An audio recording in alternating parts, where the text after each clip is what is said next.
अस्सलाम वालेकुम दोस्तों। सबसे पहले तो आपको कोई अच्छी खबर भी कभी कभी सुनानी चाहिए। एक तो ज़रा ये थोड़ा सा गड़बड़ हुआ पीछे।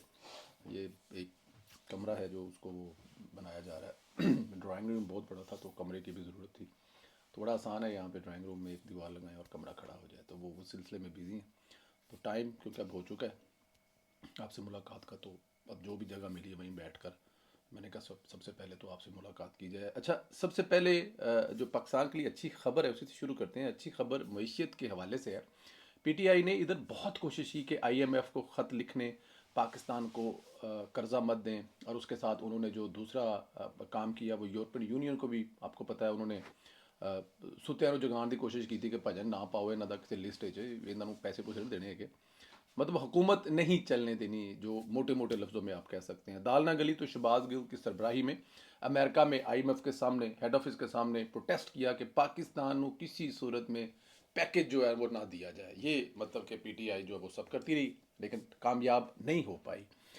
वो जो प्रोटेस्ट था वो कारगर साबित ना हुआ और आज आईएमएफ ने पाकिस्तान की 6 से 8 अरब डॉलर तक की बेल आउट पैकेज की दरख्वास्त जो है वो मंजूर कर ली है। अब 6 से 8 अरब डॉलर जो है वो जब पाकिस्तान की मीशत को एक पॉजिटिव टीका जिसे कहते हैं ना वो लगेगा, तो इंशाल्लाह ताला ये जो हमें खबरें मिल रही हैं ना, अगले साल मतलब महंगाई जो है इतने फीसद कम हो जाएगी और उसमें ये हो जाएगा, तो वो उसी सिलसिले का एक है कि ये अगले साल तक जो दुनिया अभी आपकी तारीफ पे तारीफ कर रही है, तो अगले साल तक ये चीज़ें बहुत हद तक इंशाल्लाह बेहतर हो जाएंगी। और डेफिनेट अब आप ये कहें कि ये कोई खुशी की खबर है कि हमने कर्जा लिया है, खुशी की खबर नहीं है, लेकिन जो इस वक्त जो मामला चल रहे हैं उनको उनको किसी साइड पे लगाने के लिए ये कर्जा जो है वो लिया जा रहा है। लेकिन इंशाल्लाह ताला जिस तरह 2016-17 में मियां मोहम्मद नवाज शरीफ साहब की हुकूमत में हमने आईएमएफ को हमेशा के लिए गुड बाय कह दिया था, अब शहबाज साहब की हुकूमत में भी इंशाल्लाह ताला पाकिस्तान गुड बाय कहेगा।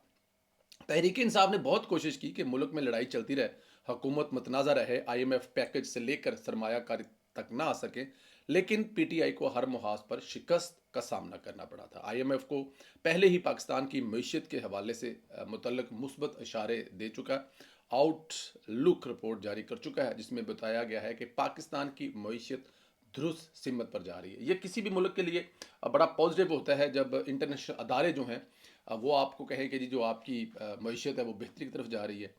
हो सकता है कि एट द स्पॉट उसकी जो असरात हैं वो कम नज़र आ रहे हों, आने वाले दिनों में नज़र आने हों, लेकिन आने वाले दिनों में भी मतलब फ़र्ज़ किया कि आप जब घर से निकलते हैं कर्ज़ा अप्लाई करने के लिए तो आप उसमें महीने डेढ़ दो का टाइम रखते हैं, वो डॉक्यूमेंट पूरे करते हैं, वो चीज़ें पूरे करते हैं, फिर आपने प्लान किया होता है कि 2 महीने के बाद ये कर्ज़ा मिलेगा तो मैं इससे फ़लाँ फ़लाँ काम करूँगा, तो वो बेहतरी की तरफ ऑलरेडी उसको कहते हैं कि आप जा रहे हैं।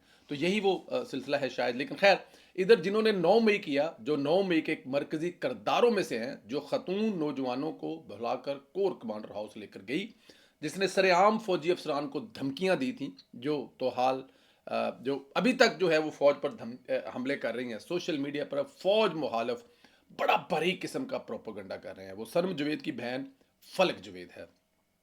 फलक जुवेद 9 मई से लेकर अब तक रपोश थी, अदारों को ढूंढने से नहीं मिल रही थी। ये वाली जो मतलब मैं जब कह रहा हूं तो मेरे चेहरे की मुस्कुराहट को कुछ गलत मत लीजिएगा कि वो अदारों को नहीं मिल रही थी कि वो कहां है। कहा जा रहा था कि वो इंग्लैंड में है, लेकिन खैर अब इस बहस में नहीं पड़ते।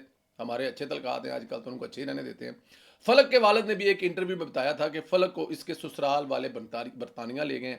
आप अंदाज़ा करें कि बाप कितना बड़ा झूठ है। हमारे दोस्त हैं अदील साहब, उनके साथ उनके बाप का इंटरव्यू था, उनसे पूछा था वो किधर है, तो उसने कहा जी को तो ससुराल वाले लै गए ने। ससुराल वाले ने कहा जी साडा गंद असीं आपे नाल लै जाएंगे, लेकिन वो भी रंगबाजी थी। बाप भी मिला हुआ था और यहीं पे बैठ के सारा कुछ लाया जा रहा था। कल क्योंकि बड़ा अहम डे है, बड़ा अहम दिन है, कल का दिन जो संडे है, तो संडे के हवाले से वो सामने आई है बाहर। इलेक्शन जो है उसके लिए बाहर आकर लोगों को फिर वर्गला रही हैं। फलक का लाहौर में जिमनी इलेक्शन की मुहिम के दौरान मंजर आम पर आई, नारे लगाए, फौज को ललकारा, फिर रबपोश हो गई। यानी मोहतरमा तो अदारों के नाक के नीचे छुपी हुई हैं, घर वाले समेत सब झूठ बोलते रहे। रात को मैंने इसके मुतल्लक लिखा तो मुझ पर चढ़ दौड़ी कि तुम लोगों का ये सारा प्लान था, 9 मई तुम लोगों ने लंदन के प्लान के तहत किया था। मतलब रात को मैंने ट्वीट की थी कि देखें जी नाक के नीचे छुपे हुए सारे आगे, तो बीबी ने मेरा ही मतलब स्क्रीनशॉट लिया और मुझे मुखातब करके कहा कि 9 मई करवाने वाले हम हैं। हमसे मुराद स्टेट है, हमसे मुराद नून लीग है, हमसे मुराद इमरान खान की सारी मुखालिफ जमातें हैं। उन्होंने ये 9 मई करवाया है और ये लंदन में बैठ के प्लान किया था कि हम 9 मई करेंगे, और उसमें हमने कुछ इंजेक्शन दिए थे, कुछ हवा में ऐसी गैस छोड़ी थी जिसके जरिए जो 9 मई वाले हैं वो खींचे चले आए है जी। नून लीग का बंदा कोई नहीं गया 9 मई करने ਲਈ, प्लान सारा नून लीग ਦਾ ਸੀ, लेकिन ऐसी हवा ਦੇ ਵਿੱਚ गैस खींची कि सारे ਦੇ ਸਾਰੇ ਜਿਹੜੇ ਯੂਥੀਏ ਸਨ ਨਾ, ਦਿਮਾਗ ਤੋਂ ਬਗੈਰ ਲੋग सन, जिन्हें जो मतलब सोचन समझने की सलाहियत कोनी सी, वो सारे मतलब के वहाँ पे फौजी अमला को नुकसान पहुँचाने के लिए पहुँच गए। ये कहना है इस मोहतरमा का। खैर, मैंने इसे जवाब दिया, लंदन प्लान ये था जिसने तुम्हारे लीडर को आईनी तरीके से घर भेजा। काश 9 मई के इंतशारियों को भी अंजाम तक पहुँचाने में कोई प्लान होता। बहरहाल ये लम्हा फिक्रिया है, ये लोग आज़ाद हैं, अपनी मर्जी से घूम रहे हैं, रियासत के संगीन जुर्म में मुलव्वस है।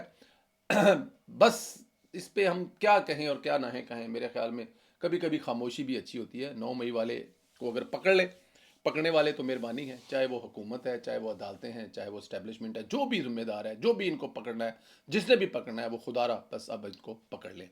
कल पंजाब समेत मुल्क भर में ज़िमनी इंतखाबात हो रहे हैं, जो हल्के में खाली हुए हैं इन पर इलेक्शन हो रहे हैं। भरपूर किस्म का मुकाबला चल रहा है। पीटीआई ने कल लाहौर समेत लाहौर में काफ़ी मतलब के पावर शो किए, अपने लोगों को निकाला। एक तो इनका ये झूठ पकड़ा गया कि हमें जलसे नहीं करने दिए जाते। वो खैर झूठे हैं, शुरू से ही झूठे हैं, कोई नई बात तो है नहीं है। पीटीआई ने कल कसूर समेत लाहौर में पावर शो किया, अपने लोगों को निकाला, इसमें कोई शक नहीं है, क्योंकि उन्होंने कल आज़ादी के साथ सब कुछ किया, नारे भी लगाए और रियासत को ललकारा भी।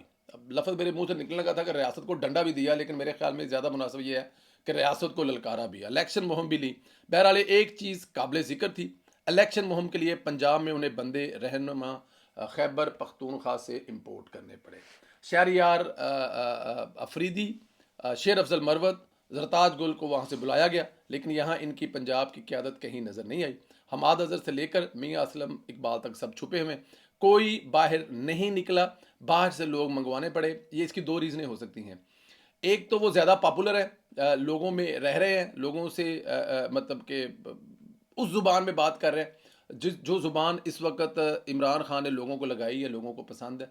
दूसरा एक और भी बड़ा अहम नुक्ता है, वो नुक्ता ये है कि अगर वो पंजाब के लोग निकालेंगे तो पंजाब में पकड़े जाएंगे तो कुछ शोर नहीं होगा, लेकिन केपी के कार्ड खेलना बहुत ज़रूरी है कि अगर केपी के से लोग आए हैं और उनको अगर पंजाब में गिरफ्तार किया गया तो फिर केपी के कार्ड खेला जाएगा, अदारों के खिलाफ नफरत फैलाई जाएगी, पंजाब हुकूमत के खिलाफ और मरकज़ के खिलाफ नफरत फैलाई जाएगी।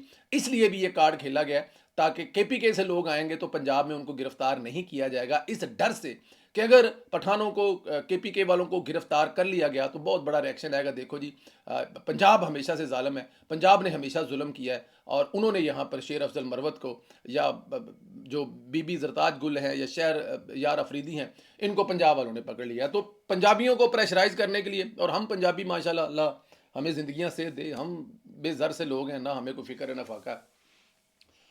सब अपने अपने सूबों के साथ सके हैं, पठान अपने सूबे के साथ सके हैं, और सिंधी अपने सूबे के साथ सके हैं, बलूची अपने सूबे के साथ सूबे हैं।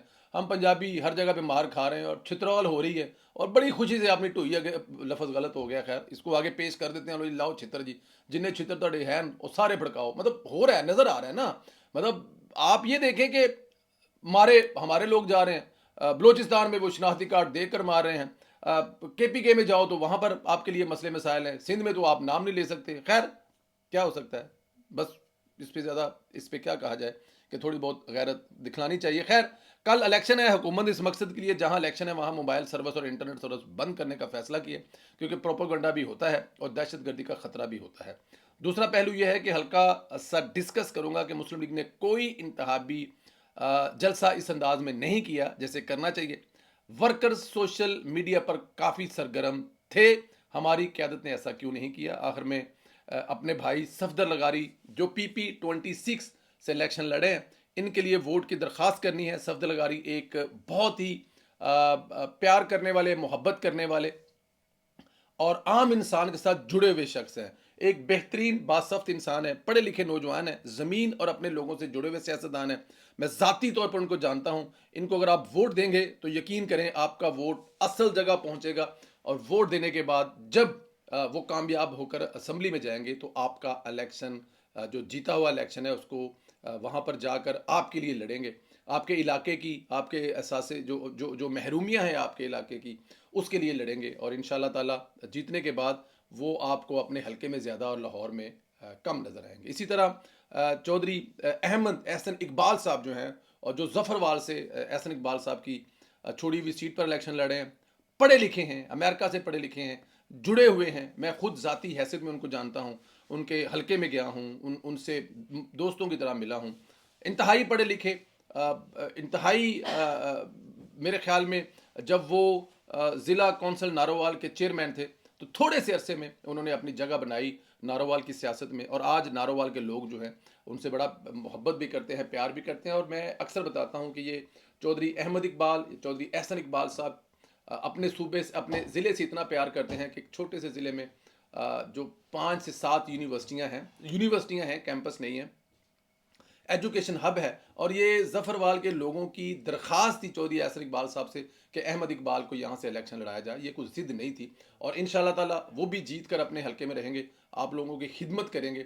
जिस तरह एहसन इकबाल कर रहा है, उनका बेटा भी नक्शे कदम पर चलते हुए आपके लिए सुबह शाम अवेलेबल होगा। इनको वोट दें, शेर को वोट दें, नवाज शरीफ को वोट दें, मरीम नवाज को ताकतवर बनाएं। इंशाल्लाह ताला आपके इलाके में जो तरक्की है वो आप तरक्की के बारे में मेरे ख्याल में बताने की ज़रूरत नहीं है। अपना ख्याल रखें। कल के जो इलेक्शन है, वोट किसको देने जा रहे हैं, इस पर ज़रूर कमेंट करें, इजाज़त दें, चैनल को ज़रूर सब्सक्राइब करें, बेल आइकन को प्रेस करें। इंशाल्लाह अगले वीडियो में फिर मुलाकात होती है। ये पीछे का जो सारा इन्वायरमेंट है आज के लिए इसकी माफ़ी दें। Thank you very much.